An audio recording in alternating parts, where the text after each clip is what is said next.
So the next scene we've got is Theon and Ramsay Snow, and I fucking hate Ramsay. There's way too much Ramsay. Yeah, it's kind of the same thing over and over again, isn't that right? Yeah. Yeah. Pointless. It's just like a dynamic, and how long do we have to see this guy getting tortured for? Forever. It seems like they could just leave it. Forevermore. And just like, we can assume that's still happening. We don't really need to see it happening. It's to do with Alfie Allen's contract. That's why. Yeah. That's why they've had all these scenes. You think like he's probably not enjoying the part so much anymore. I mean, for one thing, he's just got that 1,000-yard stare, and like he doesn't really seem to be talking very much, just in a constant state of like fear and uncomfortableness. I'm sure he's getting paid quite well for it, and he's happy with that, but I'm guessing as a performer he's not very happy with it. I don't know. I mean, I'm not an actor. Like, I don't really know what it's like. I mean, I think it's a good enough job. For him to do it and for it to be believable, he has to kind of trick his body into feeling that he's gone through that trauma and experiencing it. And I imagine that probably would be very straining for him as an actor. Yeah. But also probably very challenging as well in a lot of ways. Yeah. Well, I think it would take a lot of energy. Yeah, for sure. Because you have to be just, high strung the entire time. Yeah. That kind of, that intensity that he carries throughout. Yeah. Nonetheless, I don't think we really need to see it so much. I mean, we could come back to it, sick of it every once in a while and just assume it's still happening. Yeah. But we know what's going on. Different. Yeah. It's just the same. It's so stupid. I mean, I imagine they could use that time with much better stuff, fill it out a lot more with much more interesting bits and pieces. Yeah, I think so too. The relationship between Ramsay and his girlfriend, Miranda, is really annoying me. And it's annoyed me ever since she made her appearance the first time. I think it was episode 1 or 2 in this season. And I just thought, straight away, I was just like, okay, this doesn't make any sense. Why is he treating someone as an equal? I mean, this guy is like worse than Joffrey. He's actually worse, okay? And not even Joffrey could get,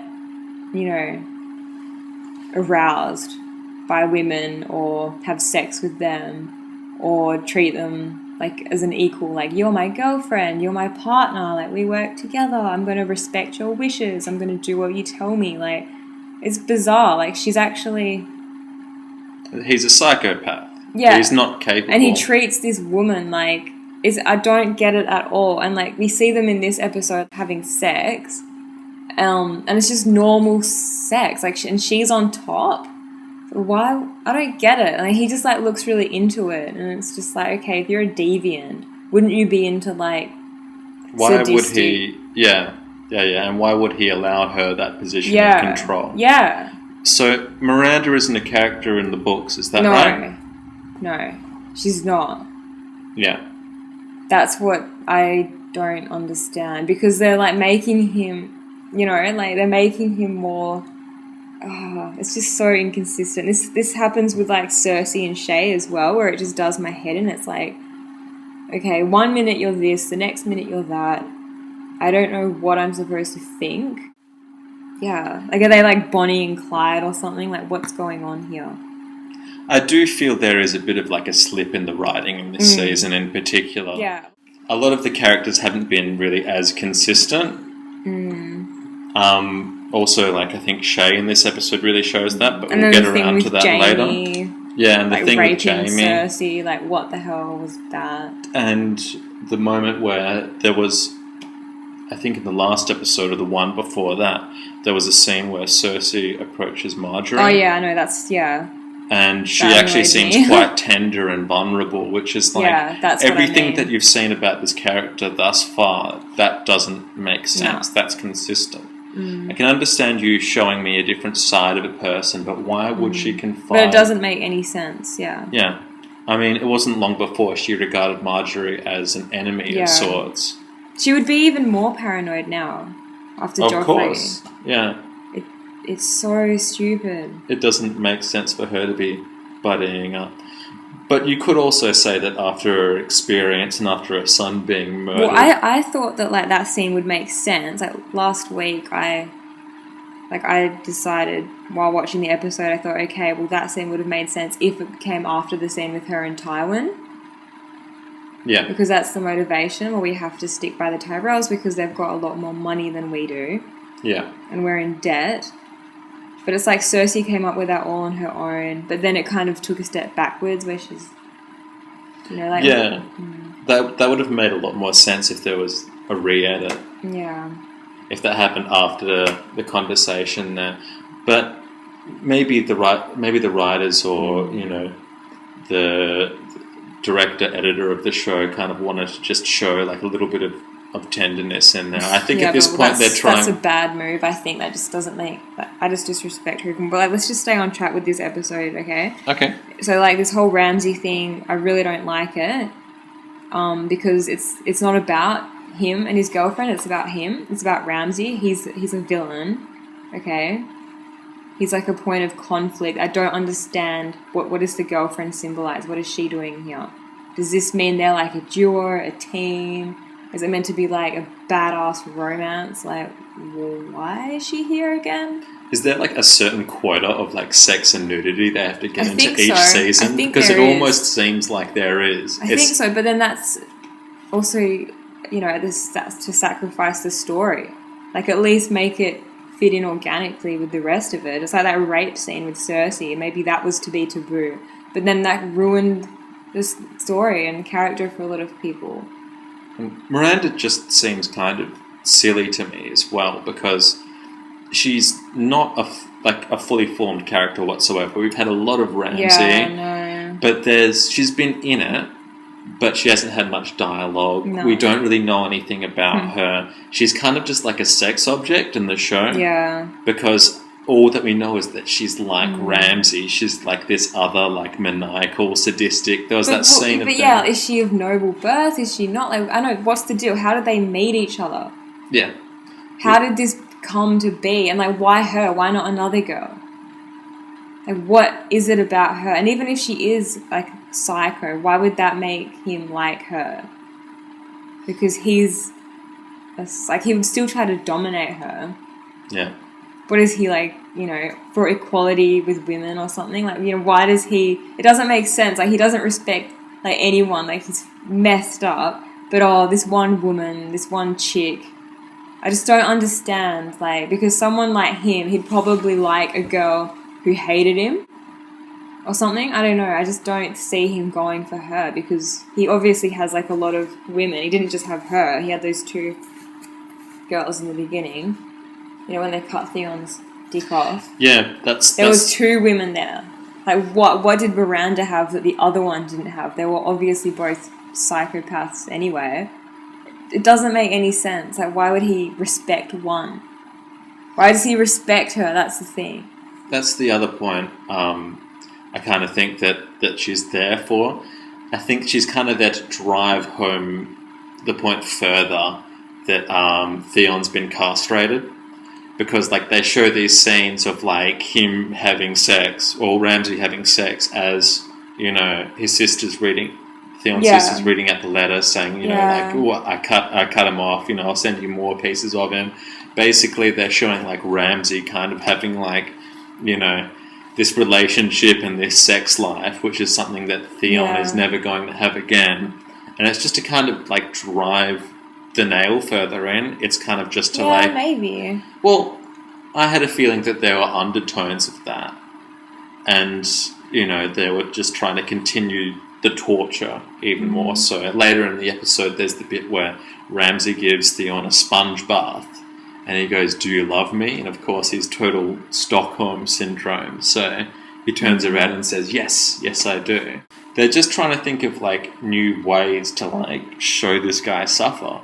In a lot of ways, and I think that's just what it's been like. It's been like torture porn since season 3. So, like, his suffering is meant to be made worse by showing Ramsay, like, having sex?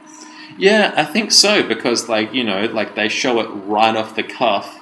So basically it's all about, like, oh, like, poor Theon, he can't have sex anymore. Like, that seems, like, very sexually driven, doesn't it? Yeah, but they show it right off the cuff of Theon's sister. What's the character's name again? Yara. Yara, I forgot. They show it right off the cuff of Yara reading the letter. Yeah, no, I know, yeah. So it's like, the two things are related. They could have shown Ramsay doing anything. I know, yeah. That's what they should have done, I think. They could have just had him, like, you know, walking around. It almost, like, makes a joke out of it by having her, like, saying this, like, epic speech. And then, like, cutting back and forth between that and then Ramsay having, like, sex with his girlfriend. And there does... And smiling and laughing while they're doing it, you know? There does seem to be, like, a strange kind of sexuality in there as well. I mean, like, the sponge bath scene. I didn't think that was sexual. Yeah, it was just, like, him being, like, a... That was like, more showing like, some that kind was of more caring like and compassion. Like a nurturing thing. Like an... okay, yeah. That's how I saw it. Probably is, you know. That's just the way I look at things, but... yeah. I didn't think of it as being sexual. I thought of it as him, like, just being manipulative.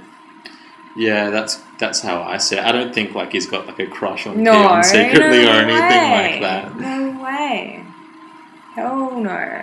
Well, we know who he has a crush on, and when he likes a person, he doesn't treat them like that. He makes love to them and stuff. Yeah. He's obviously, like, normal when it comes to that. That's the confusing bit. He obviously doesn't feel like that about Theon at all, because he has a normal functioning relationship with this other girl. Yeah, it's just like them against the world, basically. You know, she's in the clear, because in the books he has his wife's, like, he treats them like he treats Theon. Yeah. Like, they starve to death and end up, like, eating their own fingers, and he treats them terribly. You would assume he'd pretty much treat anybody like that. Yeah, and he does in the books. Except for maybe someone who'd get him into trouble. Like his dad. His dad is probably the only one. Yeah, but that's really weird, because even, like, around his dad, he was quite confident. And he didn't change his demeanour at all. Yeah. And Roose was actually quite, like, chilled with him. Like, Roose was, like, never yelled. He wasn't stern. He was just like, oh, okay, yeah.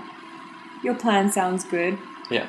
It's like, okay, so why is Ramsay so messed up? Like, Roose seems to be quite nice to him. It just, I didn't learn anything from that, you know? Yeah. He's obviously not trying to, like, win his father's approval, because Roose seems to be quite on board with everything Ramsay's doing anyway.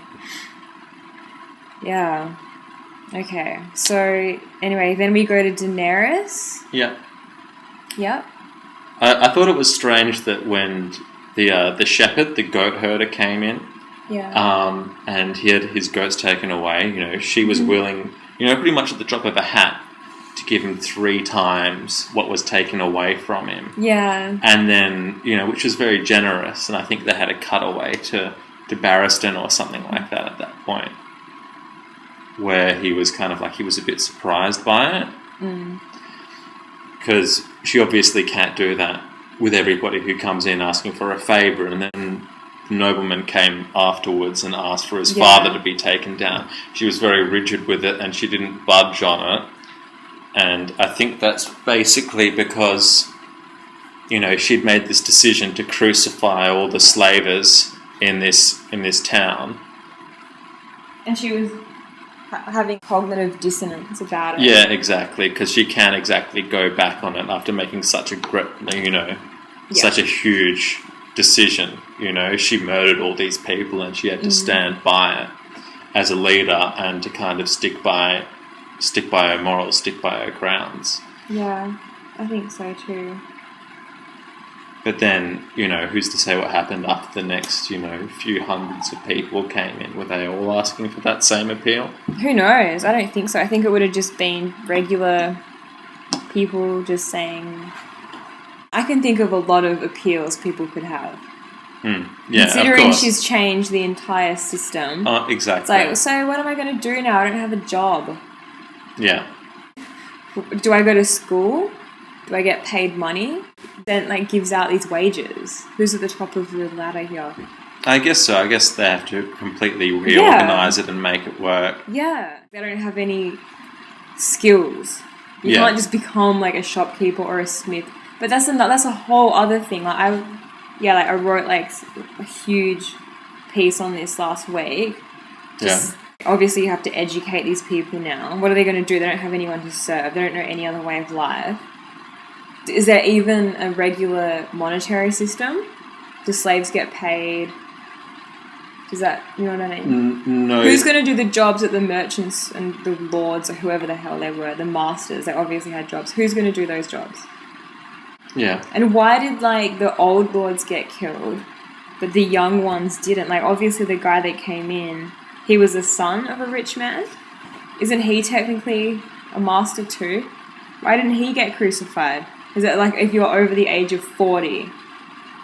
Yeah, that doesn't make any sense to me. Yeah, that he wasn't up against me. Yeah, exactly. Yeah, there's obviously still masters there, right? Yeah. But then what is he doing now? Is he still living in his palace? Yeah. There's a lot of questions I have. But I also think that these people who were slaves, you know, maybe they weren't necessarily slaves their whole lives. And probably, you know, a lot of what they were doing would have been like building, you know, because they'd be building like the city. They'd be doing like a lot of skilled jobs. So I think that they probably would be able to, you know, end up running the city by themselves. And they might be able to do so efficiently because I don't think they're all necessarily, you know, stupid. It is Slavers Bay. Yeah. They would have always been slaves, except they probably do have like specialties and everything. However, it's funny because now it's just gonna be like how it is normally, except they have wages. Like they're still slaves because you have to pay like rent and buy a property. You know what I mean? Like what's the difference whether you're paid or not? Well, the difference is the fact that they won't actually be anyone's property. But they're Daenerys' property. That's another problem I have with it. Like, she comes in and she's like, all right, anyone who is a threat to my power and my nobility, you know, you can be killed. You know, but everyone else, you're all my peasants now, like, I rule over you. And then she's sitting at the top of the pyramid, like, actually, literally at the top of, like, a pyramid scheme. Well, it's completely amoral to it's own so people. Funny. Yeah, so, well, she has slaves herself. I just don't understand the hypocrisy. Does she have slaves? I mean, yes. She's got the army, but they decided to fight for her. Yeah. No, yeah, but still. Yeah. Yeah, because what? She's good looking, she's got dragons, and... I think it's because of the cause. I think they decided to. But what cause? Like, let's go, like... Abolish slavery in Essos. I know, but it's just... But... yeah, but then what? Like, but then... And also she's good looking and she's got dragons. Yeah, abolish slavery to who? To her. It's like Napoleon. Yeah. It's like get rid of the aristocracy so you can have an emperor. She's still... Like, there's still work for someone. It's just so confusing. And then what? If, like, can they move up in the ranks? Because if they do, then won't they become nobles themselves and then won't... Yeah. Yeah, I mean... It's just like communist or something. Well, she's not fighting for some kind of, like, anarchist state where it's she's pretty much... fighting for, like, her own power. I mean, that's the thing. Like, I realised this last week. Like, she is a noble. Okay, she has, like, a birthright to these things. She didn't earn them. Like, the people that she killed would have, like, had to work their way up, a lot of them. Yeah. And she just, walks in there and is like, hey, guys, like, I'm going to free you all. And they're just like, yeah, sure. No worries. Like, that's it. We'll just, like, ditch our entire system. I have no loyalty to my masters. I'm going to follow you. I don't believe that would ever happen. Like, some stranger could just rock up here and then just, you know, anywhere and just be like, hey, like, everyone, kill your employers. Well, in this scene, they were kind of demonstrating this kind of rigid, kind of black and white thinking, which is, I think, is the kind of always been a little bit the thing with Daenerys. She doesn't see the whole entire picture. That's why you've always had Jorah step in and kind of explain things to her. Yeah. So, you know, she's freed the slaves, she's executed all the nobles, and all of a sudden this guy comes with an appeal, and she doesn't really She didn't think about the consequences before. That's she so didn't realise what would stupid. happen. Why didn't she think that through? It seems pretty important.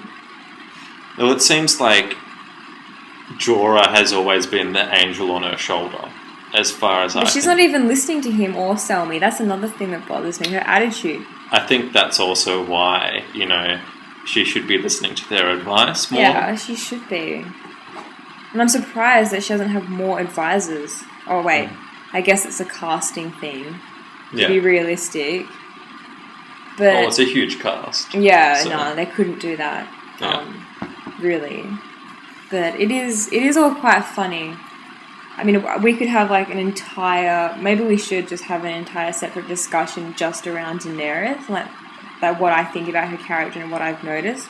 Because I could definitely talk about that for ages. Yeah, we could definitely do that. And, yeah. But basically, just to finish that bit off, it's just last week, like, I thought when she was, like, crucifying all the masters, I really didn't agree with it at all. Yeah. Everything that the man came in today and said, it's my father, blah, blah, blah. I'd said that last week. I already said, hey, who are these people? Wait a sec. Like, don't just generalize. You have no idea who they are. They have families. Like, like, that's heartless. They're still people. They're still human beings. They didn't personally kill those slaves themselves. They're just part of the system. They're just as ignorant as the slaves are. They were born into this world. It's not their fault. She is a war leader, though. Yeah, but for a war leader, she doesn't even get her hands dirty. Like, that night, she made the Unsullied steal the city. She just went to bed, woke up, and was like, yeah, wicked. Yeah. She didn't do anything. Well, she's not, She's like Helen of Troy. That's who she's like. She's like Joffrey, not even going into her own battle. Yeah. She kind of just stands to the side. She has other people fight for her. Yeah, She exactly. is... she is so much like Helen of Troy. Yeah, if she was, for sure. Because she's like Napoleon, but at the same time, he actually fought. Yeah. Yeah. She doesn't do anything. She's just born into it. She didn't have to earn any of it. But you see, like, it's interesting that she's taken on this attitude and this role. Because, like, she grew up in poverty and on the lam from a very young age, Always. Did she? Well, they went into hiding in Essos. Yeah, her and her brother. But they were taken, like, to... I think they were taken to, like, a house, like a wealthy house with a red door. Yeah, that's right. And they were basically, like, moved from, like, place to place, like, from what I can remember. They were just, like, moved around, to, like, different people. Yeah. That all would, knew each other, various friends and stuff. And then Illyrio was the last one. He gave her the dragon eggs. He gave them to her. Yeah. She's had it all given to her. Yeah, for sure. Like, even her relationship with Drogo. Yeah. It was just handed. Yeah, and then, like, who killed her brother? Drogo did. Maybe you could say it was fate as well. Yeah. And in the books... if you were to believe in this thing, if fate exists in the books... Yeah, divine right. Yeah, divine right. Which would make sense. With everything kind of falling into place for her. Yeah, I don't know. Yeah, and I don't even know how I feel about all that. That brings on, like, a very mystical... Maybe it was the god, or maybe it was the gods that have led her on this path. Maybe she is the rightful like a lot of people do leader. Think that. Yeah. Yeah. Which Melisandre says it's Stannis. But... So I think it's safe to say at this point this is a world where gods exist. Yeah, maybe. I'm not sure whether, they actually exist, whether it's just magic. But I have a feeling that they're there in this world. I don't know. I've thought about that a bit, but there's no evidence either way, really. I mean, we'll find out in time what came first, the chicken or the egg. Well, it's all left to be very ambiguous, and